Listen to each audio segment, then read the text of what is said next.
edition of The Economist magazine says, "Welcome to the Anthropocene, geology's new age." Rather than placing us any more in the Holocene, which is a peculiarly stable era that we've apparently been living in for the last 10,000 years, the geologists say we are now living in the Anthropocene, the age of man. In other words, mankind is so changing the physical makeup of our planet that it's now the Anthropocene. I first heard the phrase from Sir Crispin Tickell, distinguished diplomat and environmentalist, a year ago when he was speaking at Cranfield. And the basic facts behind why this new name has come about are well known. Population. I was born in 1955. There were about 2.8 billion people on the planet then. If I live as long as my mum up in Sheffield, who's now 88, then by the time I'm at the end of my life, I'll be showing the planet with something like 9.5 billion people. A 3- to 4-fold increase in just one lifetime. Mine. And not just many more people, but 98% of that population growth will occur in the urban areas, in developing countries, with people wanting and aspiring to have and to achieve a middle-class standard of life. Just go to Sao Paulo, or Mumbai, or Shanghai, as I'm doing in a couple of hours' time, and you'll see it for yourself. And of course, that has huge implications. By 2030, a 50% increase in the demand for energy, a 50% increase in demand for food, a 30% increase in demand for water. And oh yes, just that little extra challenge called climate change. That's why Sir John Bennington, who's the government's chief scientist, who was up at Cranfield last week, talks about the perfect storm.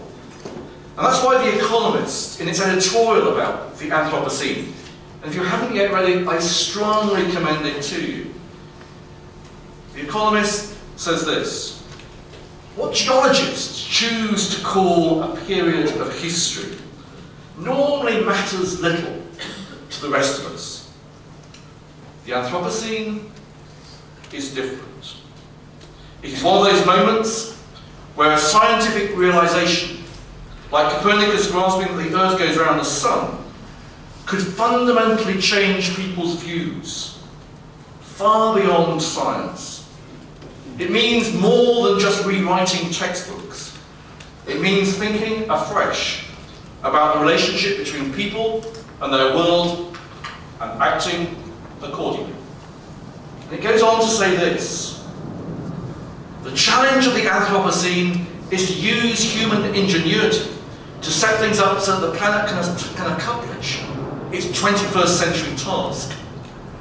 For humans to be so intimately involved in many interconnected processes at a planetary level carries huge risks.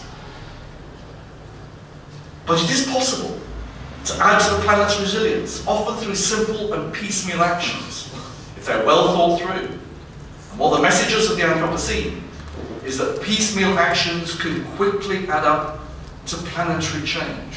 Which is why those wonderful examples from John Lang and from Morrison and Capgemini that we've just been hearing about are so important. Because these are about bringing about change. It's why in the analysis which Business in the Community and the Doughty Centre has done of what is now the business case for responsible business, we're seeing one of the emergent trends is what has been inelegantly called, I'm afraid, in the booklet, which is being formally launched today and there are some extra copies of around the room, is the idea of long-term, macro-level sustainable development. The idea that individual businesses can ultimately benefit from sustainable development, meeting the needs of the present without compromising the ability of future generations to meet their needs too. Toby made reference to the Harvard strategy guru, Michael Porter, talking about the idea of shared value. And Indeed, the Harvard Business Review piece that he wrote with Mark Kramer in January this year has got a lot of very powerful examples of companies around the world already finding shared value, the blending of business benefit from societal and welfare benefits as well.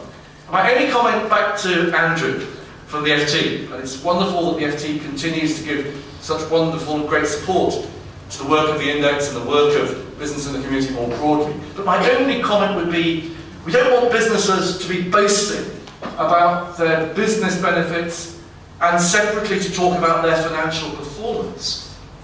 We want them to explain their financial performance is now being derived because of improving their environmental and their social performance. These things are not separate. The reality is that Porter may talk about shared value. I would suggest, ladies and gentlemen, we have to go even further. The idea not just of shared value, but of shared destiny. And I think we've got now increasing amounts of evidence from the index, from the agenda that Toby set out this morning, and I have to commend you, Toby, that was one of the most succinct descriptions that I've heard in 25 years of working with business in the community of just what responsible business now means, and it's well worth reflecting on that some more.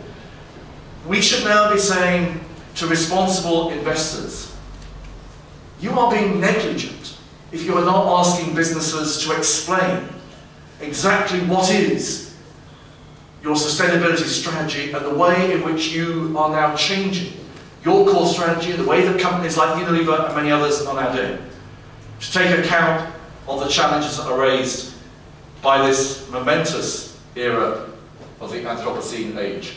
Ladies and gentlemen, thank you.